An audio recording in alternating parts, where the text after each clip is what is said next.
Olá pessoal do Ranking, estamos aqui hoje com o Flávio Rocha para um bate-papo, para conversar aqui sobre tudo aquilo que ele vem se envolvendo recentemente no cenário político brasileiro. O Flávio, para quem ainda não conhece, está à frente aí do Grupo Guararapes, da Riachuelo. Estava vendo outro dia, o 15º maior empregador do Brasil, Flávio. Então, exatamente, uma grande responsabilidade. É verdade. 40 mil colaboradores, 40 mil missionários da democratização da moda, essa é a nossa missão, levar a moda a todos. Muito bom. E agora o Flávio nesse movimento que é o Brasil 200, faz uma referência aí aos 200 anos da independência do Brasil, que vão ser completados agora em 2022. E queria ouvir dele qual que é o objetivo desse movimento, o que depois de 200 anos aí de independente, o que o Brasil ainda precisa se livrar e conquistar mais daqui para frente. Flávio, obrigado aí pelo bate-papo. Eu que agradeço. O Brasil 200 é uma alusão à libertação do Brasil da coroa portuguesa. Vamos completar 200 anos em 2022 como nação independente, mas continuamos dependentes de uma casta, uma aristocracia burocrática que se apropriou do Estado em benefício próprio. E cada vez que esse Estado incha, já atinge praticamente metade de todo o esforço de produção nacional, se incluirmos aí o déficit e os monopólios estatais, esse Estado se distancia do seu propósito de servir. O período recente se encerrou com o impeachment, mas ele continua enraizado, a ideologia continua enraizada em todos os setores da vida nacional, principalmente no Estado. Então, o Brasil 200 existe para lutar, para que em 2022 a gente possa comemorar não só 200 anos da libertação da coroa portuguesa, mas que possamos também comemorar 4 anos da libertação de um mecanismo muito mais opressor do que foi a coroa portuguesa, que é um Estado que voltou-se aos seus privilégios e abandonou o propósito de servir. Perfeito.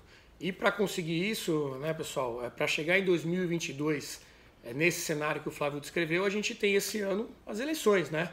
Então, vamos eleger um novo Congresso, eleições presidenciais, governadores, deputados estaduais também. E aí, o papel desse movimento, Flávio, eu imagino que seja conscientizar as pessoas para esse problema, visando as eleições, é isso? Qual que é a ideia na prática? Como é que isso vai acontecer para a gente chegar em 2022 libertos desse problema todo do Estado aprisionando o cidadão brasileiro? De fato, eu acho que essa foi a angústia fundamental que colocou o Brasil 200 nas ruas. O povo brasileiro, eu acho que amadureceu imensamente. O eleitor brasileiro, realmente, eu acho que alçou um grau surpreendente de maturidade. Essa década não foi perdida porque é visível como aumentou o grau de politização, de participação do eleitor brasileiro. O eleitor súdito, aquele eleitor de pires da mão, pedinte da caridade estatal, hoje é substituído, isso 2016 já mostrou essa fantástica evolução, num eleitor que tem uma nova visão de Estado, tem uma visão de duas mãos, tem consciência tributária, sabe quanto o Estado custa e está pronto para fazer a sua parte. Mas, inexplicavelmente, um quadro político, uma classe política tão complexa, com 35 partidos, com tantos projetos diferentes, não consegue ler o clamor que está acontecendo na população depois de dar por encerrado esse triste ciclo que, se Deus quiser, vai ficar para trás a partir da próxima eleição. Esse ciclo de ideias estatizantes, de Estado inchado, socialismo, né, depois de 100 anos, onde aconteceram 70 experiências, todas fracassadas, a última aqui a triste história da Venezuela, que era um país rico, né, e foi destruído por essa ideologia que deu errado em todo o mundo. Então, esse ciclo foi a marca destes últimos governos. Trouxe um inchaço absurdo do Estado e, além disso, burocratização, porque a visão dessa ideologia é de controles, é anti-liberdade. O que nós acreditamos... Ele diz o que você pode fazer, né? Deveria ser o contrário. Exatamente. Diz o que você não pode, o resto você pode. Exatamente. A prosperidade, né, é construída a partir do talento individual. Quanto mais livre a economia, mais próspera. Eu tenho mencionado sempre o ranking, e sou leitor assíduo do ranking de liberdade econômica, da Heritage Foundation. E caímos ainda mais, né? Nenhuma dúvida, exato. São 180 países, e você lê aquela lista, você vê exatamente o pelotão de cima, são os países próximos. Você gostaria de porque ser, tem economias livres. E o Brasil, tristemente, depois de cair 50 posições num ranking de 180 ao longo dos últimos 5 anos, hoje está entre as 30 economias menos livres, consequentemente menos prósperas. Está na péssima companhia de Coreia do Norte, de Venezuela, de Cuba, de Sudão, de Bolívia, ou seja, economias inspiradas numa ideologia que só gerou, nas suas 70 experiências concretas, só gerou, primeiro mostrou a sua incompatibilidade com democracia. Socialismo e democracia não coexistem. Não podem andar juntos, né? Nenhuma sociedade aguentou a democracia perdurou mais de 5 anos. A democracia que elegeu Hugo Chávez há 20 anos atrás, né, era uma democracia plena, muitos anos. Funcionava. Bastou ser implementado o socialismo, a democracia está totalmente destruída. E a segunda consequência de todas essas 70 experiências socialistas é miséria, pobreza, porque o Estado não gera riqueza, o Estado destrói riqueza. Quem gera riqueza é o indivíduo sujeito num ambiente de liberdade econômica. E além disso, muito se falou de corrupção, né, nos últimos anos no Brasil, enfim, casos e casos, Petrobras, tudo isso que veio à tona. E eu acho que esse é muito mais também um sintoma de um Estado inchado como esse, né, do que um problema em si.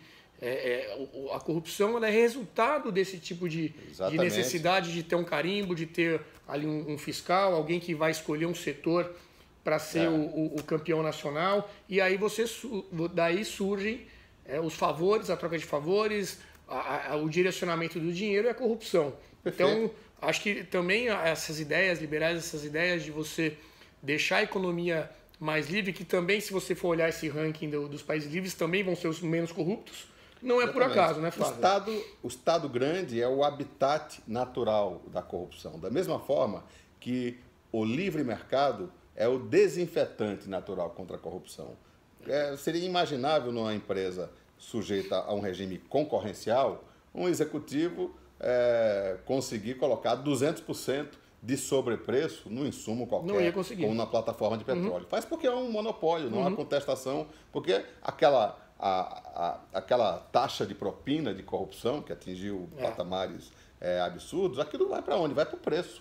Como o preço não é contestado, porque trata-se de um monopólio, o dinheiro não tem dono também, né? Aquela coisa de que... Eu escrevi um artigo interessante que faz a seguinte analogia. O Brasil é como uma sala cheia de moscas e com um apetitoso presunto pendurado no meio da sala. Tem duas visões de corrupção. Aquela visão jacobina ou policialesca que basta repressão e que vamos espantar as moscas, se possível com requintes de crueldade, mas nós corremos o risco de ficar 10 anos, 20 anos espantando mosca se nós não atacarmos as causas da corrupção. Que é o Estado inchado, que são os monopólios estatais, que são empresas estatais que não devem satisfações ao mercado ou aos seus acionistas. Que então, é o grande presunto na sala, então. Exatamente. Então, o que a gente tem que fazer, claro, além de espantar as moscas, porque a gente não pode descambar para a impunidade, mas tem que se mexer nas razões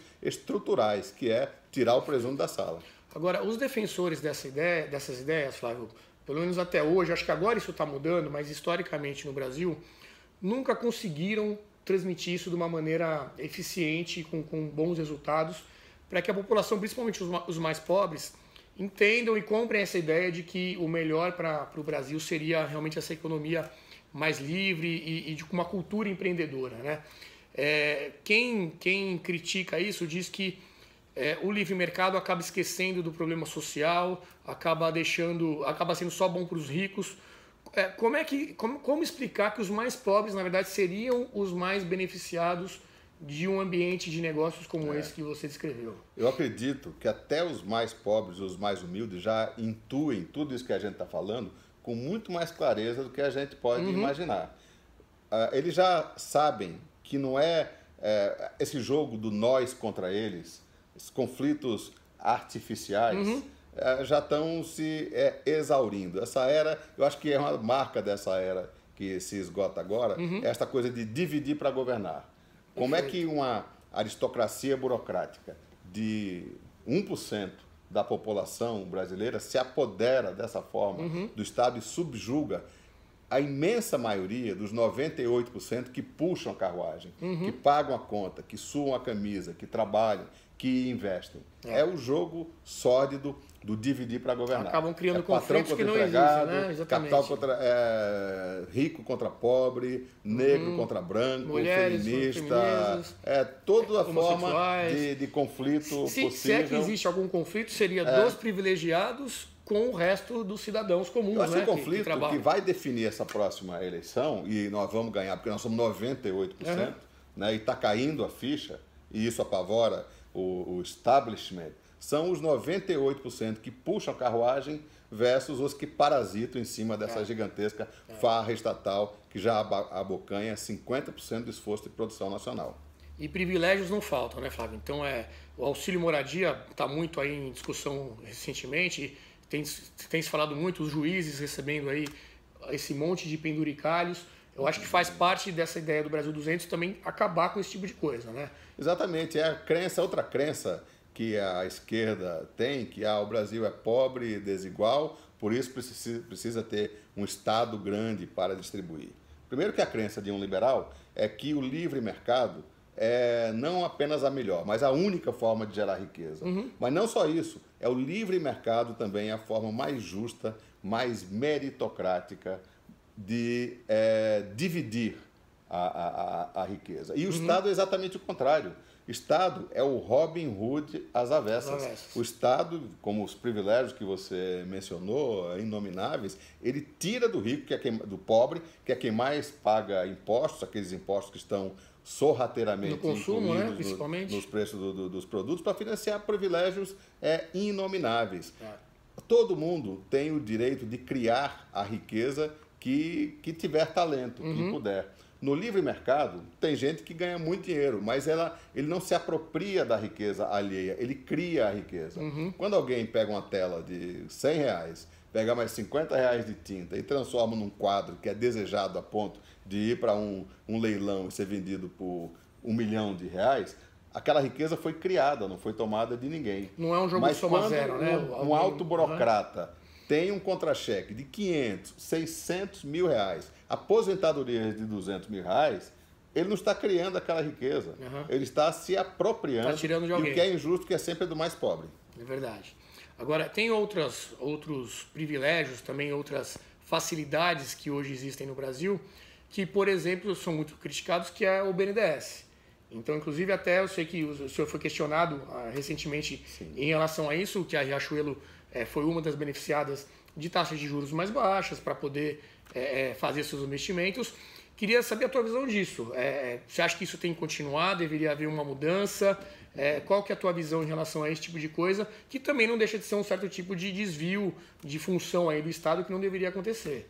Exato. Um liberal é contra bancos estatais, BNDES. O BNDES foi criado pelo maior liberal de todos os tempos, que foi Roberto Campos. E exerceu durante muito tempo um papel importante, porque não existia dinheiro de longo prazo, dinheiro para investir. Com a inflação absurda, com taxas de juros que chegaram a 3 dígitos, o BNDES cumpriu o seu papel. Agora, a diferença entre o remédio e o veneno está na dose. Né? O BNDES do PT foi um desvirtuamento criminoso e acabou transformando o BNDES num crime que não é. O crime do BNDES o BNDES do Foro São Paulo, bilhões de reais aplicados em obras faraônicas ou para subsidiar as ditaduras bolivarianas por uma questão ideológica, ou uma coisa absurda e mostra a arrogância que chegou o Estado brasileiro com esse programa de campeões nacionais. Exatamente. Quer dizer, olha para você, não, você vai ser o campeão do óleo e gás, você vai ser o campeão da proteína animal, rei, né? Os amigos do rei. Ora, quem elege os campeões, quem elege quem vai prosperar e quem não vai prosperar é o mercado, é o cliente. É isso que deve acontecer. Nós, num setor altamente competitivo, a indústria têxtil, né, de um Estado pobre, recorremos, sim, ao BNDES, mas é o BNDES de Roberto Campos, não é o BNDES do PT. Nós tomamos, ao longo de 10 anos de relacionamento, durante muito tempo nos foi oferecido, mas havia uma política, né, inclusive, onde o meu pai, o fundador da empresa, era absolutamente inflexível, de não recorrer a financiamento bancário, nem que fosse subsidiado. Tá. O BNDES, no auge, chegou a representar 2% a menos de custo de capital. Né? Isso realmente alterava as regras do jogo, mas para você ter um jogo equitativo com os outros concorrentes, nós chegamos, sim, a tomar, durante um período de 10 anos, 1 bilhão e 400 milhões, desses mais de 80% já vencidos e pagos, já pagamos aí algo em torno de 900 milhões, esse bilhão e 400. Nos últimos 3 anos, optamos por não, o BNDES não foi competitivo, está até perdendo das taxas de juros, aí estamos refinanciando o nosso crescimento em bancos privados, outros bancos. Fechamos até semana passada o último orçamento e, mais uma vez, não recorremos ao BNDES porque as taxas não estavam competitivas. Mas esse financiamento, que já foi pago de volta, como eu falei, quase 80%, ele gerou 65 mil empregos nos nossos fornecedores e 15 mil empregos em pelo menos 200 lojas que foram abertas, ou seja, teve um alto impacto social. Então, eu diria que, ao contrário de Eike Batista ou Marcelo Odebrecht, o BNDES ganhou dinheiro e fez operações bastante rentáveis com a Riachuelo. Perfeito.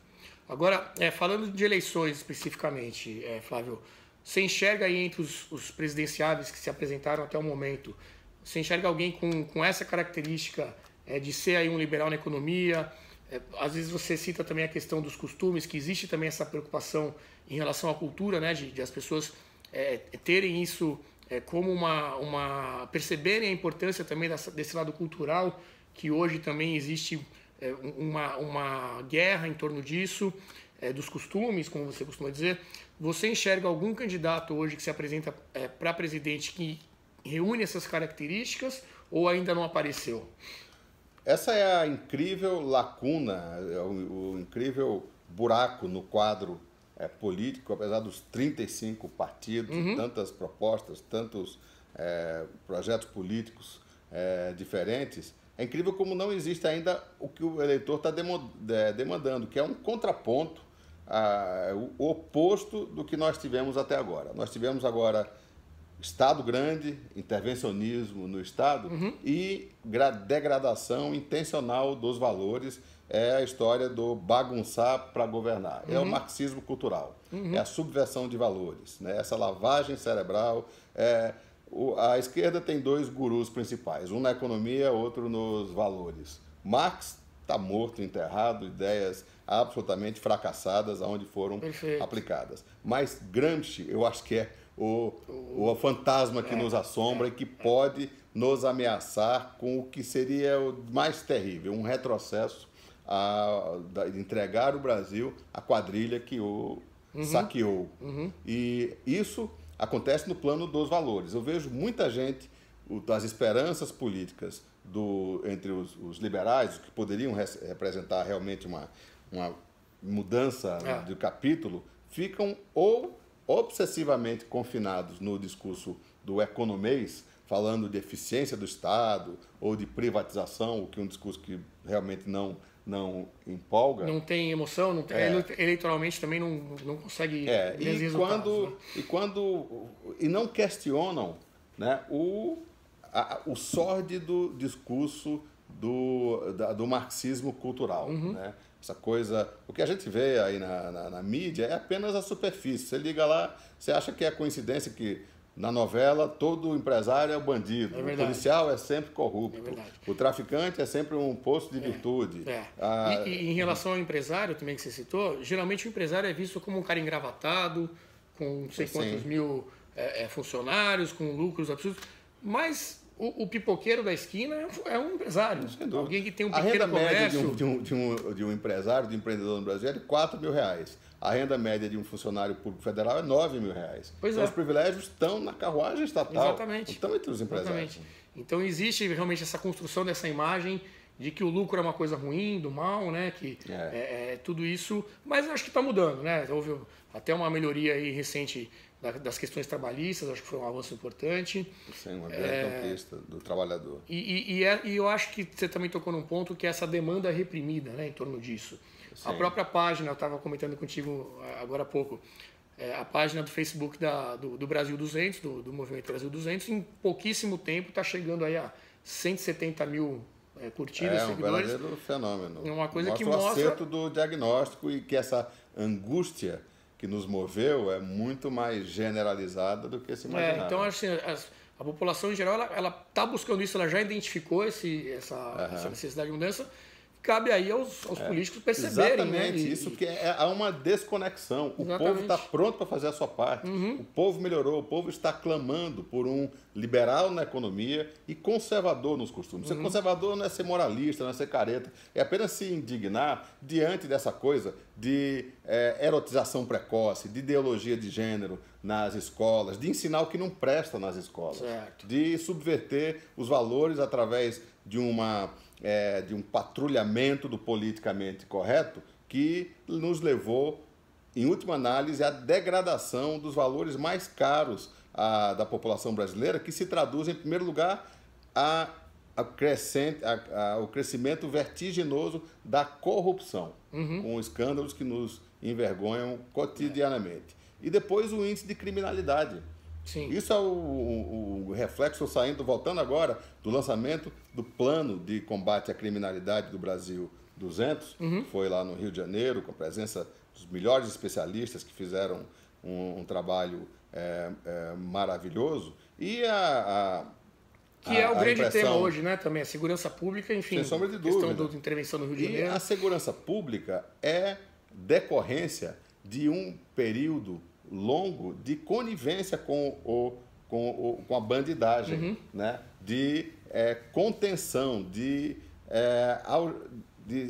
se dificultar o trabalho de repressão, o trabalho das polícias. E muitas vezes as polícias estão intencionalmente desaparelhados, orçamentos apertados, porque é uma das técnicas, né, de dominação da esquerda se na área econômica o conflito é Estado versus o talento individual, na questão dos valores é ordem contra desordem. Há uma demanda por ordem, depois da bagunça proposital, a destruição dos valores para se construir uma utopia, uma nova sociedade que eles julgam ideal, mas que deu errado no mundo todo. E muitas vezes até invertendo os papéis, né, Flávio? Então o bandido passa a ser visto como uma vítima da sociedade. Frequentemente. E aquele que é a verdadeira vítima... A socialização da culpa. É claro que existe um problema social e que deve ser atacado com educação, com a rede social aí que um Estado deve prover. Ninguém nega isso. Mas é de uma má-fé incrível você imaginar, você querer dizer que a criminalidade é decorrente da pobreza e da desigualdade. Coisa nenhuma. Nós já fomos mais pobres e mais desiguais. A criminalidade é uma decisão individual. Quando há certeza da impunidade... Até porque a imensa maioria dos pobres é honesta. Você sabe que 98% dos assaltos não são resolvidos? Então, quer dizer, se o se incentivo dizia é muito grande, que não existia o crime perfeito, aqui 98%, o bandido já conta com o crime perfeito. O crime perfeito é aquele que é feito e não é punido. Quando quem assalta alguém, tem a quase certeza de que não será apanhado. Assassinatos, de cada 8 assassinatos, 1 é resolvido. Ou seja, a certeza da impunidade. Agora, isso é intencional, isto é encomendado, isso é uma tática de domínio de um dos intelectuais mais sórdidos da história, que é Antônio Gramsci, que disse que para construir a sociedade que eles imaginam e que eles querem, é preciso destruir a anterior, destruir os valores do que eles chamam as trincheiras do conservadorismo. E a primeira trincheira é a família em todas as suas configurações. Perfeito. E tudo isso que a gente acabou entrando no assunto em relação à disputa presidencial, também vale para o Congresso, né, Flávio? Então, a nossa ferramenta, o ranking dos políticos, a gente procura fazer uma avaliação da performance dos parlamentares, dos deputados federais e senadores, e aí serve como uma fonte de pesquisa para quem quiser fazer um voto consciente, embasado em informações que já são disponíveis, mas elas não são tão simples de encontrar. Se você entrar lá no site do Senado e da Câmara, você vai encontrar quanto que cada um gastou, como ele votou nas leis mais importantes, mas não é tão simples assim.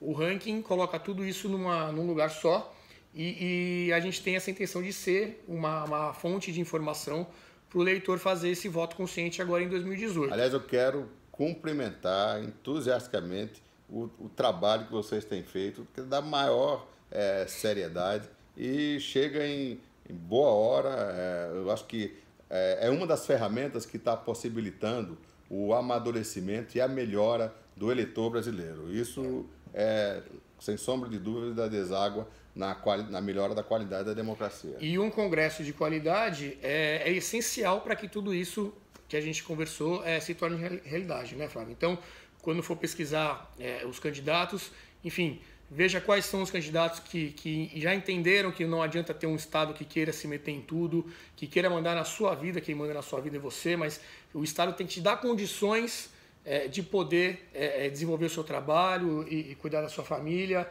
enfim, escrever a sua história. Então, esse tipo de candidato de antigamente que prometia resolver todos os seus problemas, eu acho que não cabe mais, né, Flávio? Sem dúvida, sem dúvida. O momento é outro. Eu acho que eu sou um otimista por natureza, apesar da nebulosidade do momento atual, mas eu tenho me tornado ainda mais otimista quando nessas nossas andanças do Brasil 200, nós notamos realmente o despertar de uma nova consciência. Nós somos 98% da população brasileira. Nós que pagamos essa conta, que produzimos. E o Estado, não pode existir um governo que tem um país. Hoje o Brasil é um governo que tem súditos. 98% da sua população de súditos. Eles imaginam que mandam na gente e que a gente existe para pagar a sua farra. A gente tem que inverter esse processo. Estado existe para servir. Vamos, através do voto, mudar, fazer com que o Estado reencontre o seu propósito de servir. É isso aí, pessoal. Foi a conversa aqui com o Flávio Rocha.